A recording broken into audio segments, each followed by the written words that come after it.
ও বাবা।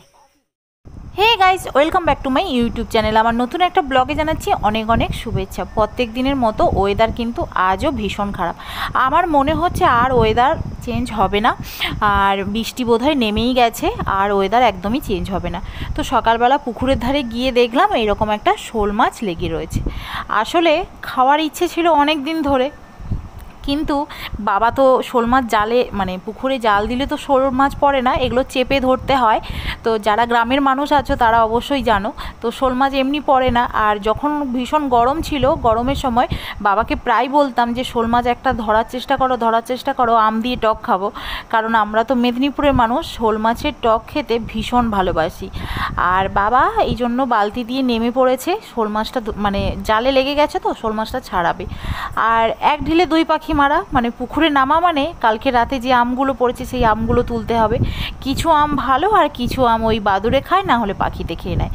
তো মেদিনীপুরের বিখ্যাত এই মানে শোল মাছের টক আম দিয়ে এই রেসিপিটা আজকের ভিডিওতে কিন্তু তোমাদের জন্য থাকছে। অবশ্যই প্রথম থেকে শেষ অবধি দেখতে থাকো। এই দেখো কত বড় একটা মালদাই আম কিন্তু কালকে রাতেবেলায় পড়েছে।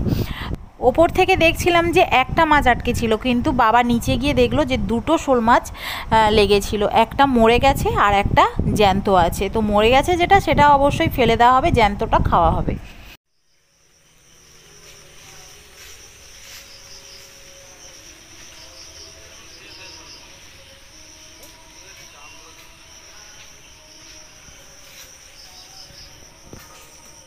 দুটো শোল মাছ এমনভাবে আটকে ছিল জালে, এদেরকে খুলতে মানে মানিক জোর দুটো শোল মাছকে খুলতে ভীষণ কষ্ট হয়েছে বাবার।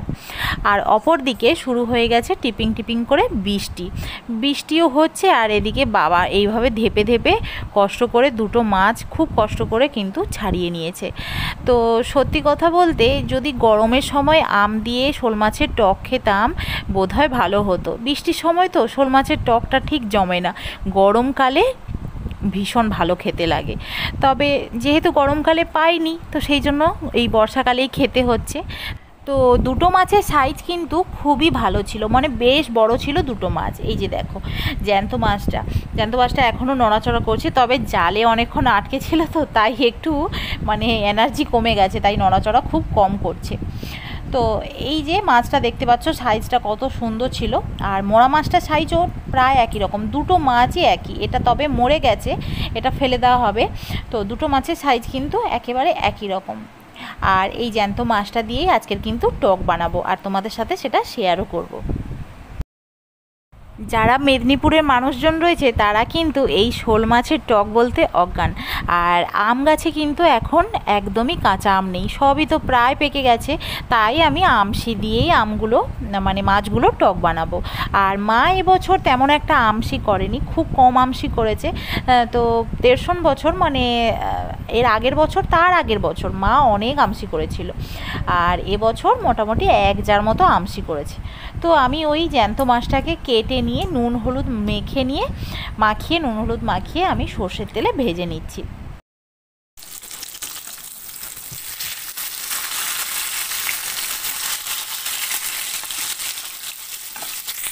শোল মাছের টকে যদি একটুখানি বড়ি ব্যবহার করা হয় তাহলে কিন্তু বেশ খেতে লাগে। আর আমি বাড়ির তৈরি যে মুসুর ডালের বড়িগুলো আছে সেই বড়িগুলোই ব্যবহার করব, তোমরা চাইলে বিউলির ডালের বড়ি ব্যবহার করতে পারো। তো সর্ষের তেলে আমি প্রথমে মাছগুলো ভেজে নিয়ে আবার একটা অন্য কড়া নিয়ে তার মধ্যে একটুখানি সর্ষের তেল দিয়ে বাড়ির তৈরি মুসুর ডালের বড়িগুলো ভেজে নিলাম। ভেজে নিয়ে এগুলো তুলে নেব।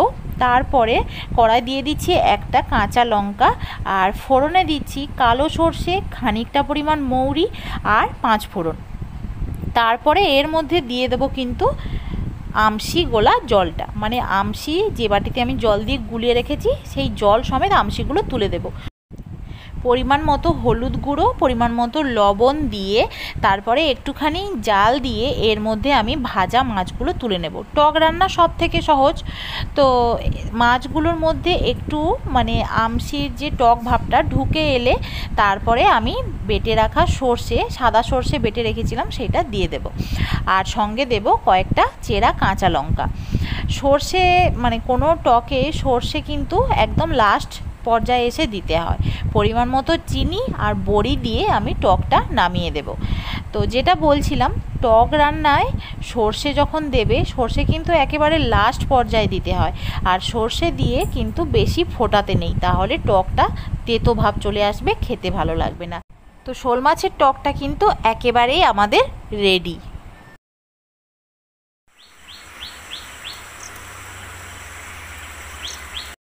স্নানের সময় বাবা এখন কিন্তু হলুদ গাছ লাগাতে ব্যস্ত। তো আজকে ভিডিওটা এতটাই। আর মেদিনীপুরের এই বিখ্যাত শোল মাছের টকের রেসিপিটা কেমন লাগলো অবশ্যই কমেন্ট করে জানিও, আর ভিডিওটা ভালো লাগলে অবশ্যই লাইক করে দিও। দেখা হচ্ছে কালকের আবার নতুন ব্লগ নিয়ে। ততক্ষণ সবাই ভালো থেকো, সুস্থ থেকো, আর আজকের মতো সবাইকে টাটা।